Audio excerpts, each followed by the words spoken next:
trazer inatividade para um físico que costuma estar ativo. Perfeito.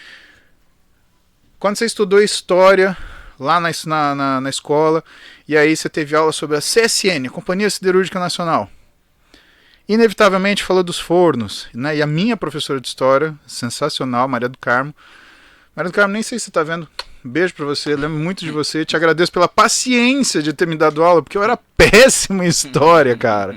Eu lembro que foi a primeira coisa que eu notei, assim, que me impactou, né, de saída, do que era o pré pro colegial, quinta série, minha primeira prova de história, tirei 7. Cara, eu só tirava 10, pá.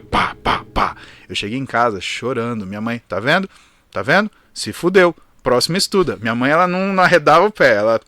Ah, tá sentindo culpa? Então vá, agora eu vou aproveitar. Ela não baixava o sarrafo pra tipo, tadinho, passa a mão na cabeça e continua fazendo merda. Tem essa não, dona Pepé dava uma acelerada em mim. Você estudou Companhia Siderúrgica Nacional e com certeza você teve curiosidade. Os fornos nunca desligam. Por quê? Porque inclusive se você desligar aquele forno, só o fato dele desaquecer, ele pode quebrar. Porque é uma coisa acostumada em alta temperatura. O que a gente sabe sobre o desempenho humano é que o nosso organismo ele se molda a esse desempenho. Só que uma coisa, Ivan, é uma adaptação. Adaptação, princípios de Seelig de 1960, que era um cara que era um endocrinologista, um fisiologista exímio, e que ele falava que quando você tinha um processo celular, você tinha uma reação de alarme e uma ação de resposta. E essa resposta era uma adaptação a esse estímulo. Só que quando você tem uma resposta celular, você tem uma mutação. Isso, ó, assistam a aula do professor Tácito Júnior, que vocês vão entender isso muito bem. Mas o que a gente tem com o exercício é um ajuste. O problema é que nem ajustar uma calça.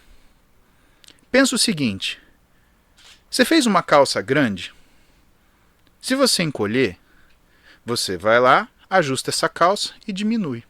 Se você fez uma calça pequena, como é que você faz para aumentar? Você cola um pedaço. Aparentemente, o nosso metabolismo ele fica tão eficiente que é a mesma coisa de você ter que aumentar uma calça pequena. Você tem que criar patches para que aquilo consiga funcionar. Isso gera piora metabólica. Uma piora metabólica incrível. 14 dias de uma pessoa sem treinar, que está habituada a fazer exercício físico, ela já acumula gordura visceral. Qual o problema da gordura visceral? A gordura visceral ela acontece por inflamação. A mesma inflamação que cria alteração hormonal, porque existe aumento do que é a função de aromatização da testosterona, ou seja, a transformação da testosterona em estradiol nos homens. É ela que faz você ter alteração da sua pressão arterial.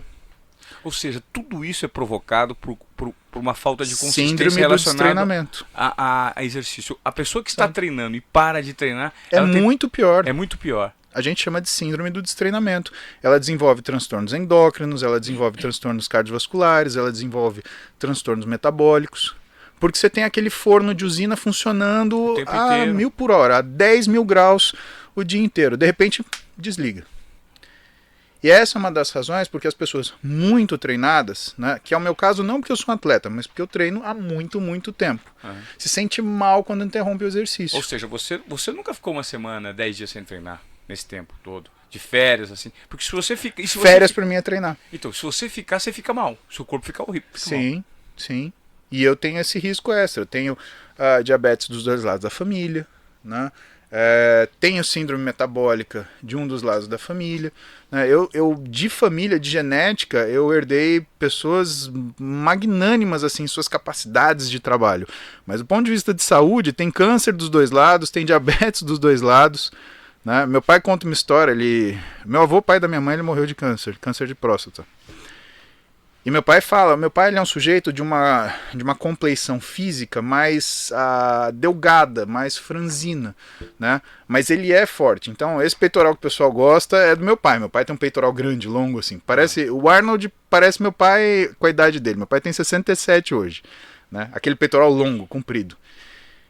Só que ele é um cara mais franzino. E ele conta, ele fala, seu avô doente, era difícil mexer ele na cama, porque ele era uma massa.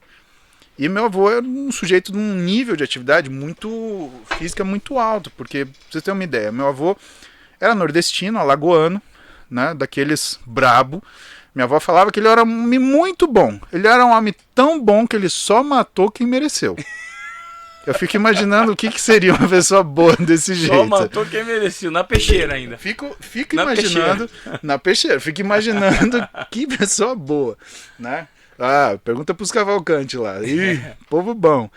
E aí ele veio para São Paulo para abrir fazenda, né? Então o trabalho braçal que ele tinha era um negócio homérico. Você imagina, tinha trator, era enxada, facão e foi-se.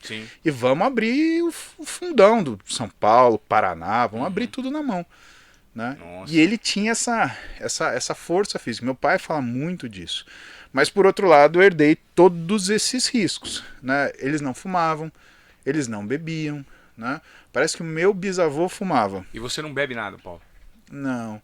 Zero álcool. Zero álcool. Não é zero porque o que acontece? Né? Eu tenho uma vida normal com a minha esposa. Né? E tua mulher gosta de companhia. Então, vamos dizer que eu faço 3 para 1, né? Uma taça para mim e 3 para ela. Vinhozinho. Ah, um vinho, saquê, eu aprendi saquê agora. Sim. O Ian, tá vendo? O professor Ian, né? Então, vocês conhecem o Ian, né? Dr. Ian Serf, né? Que é o coordenador da especialização em medicina esportiva da Forte, né? Ele me ensinou a beber saquê. Ó que moleque.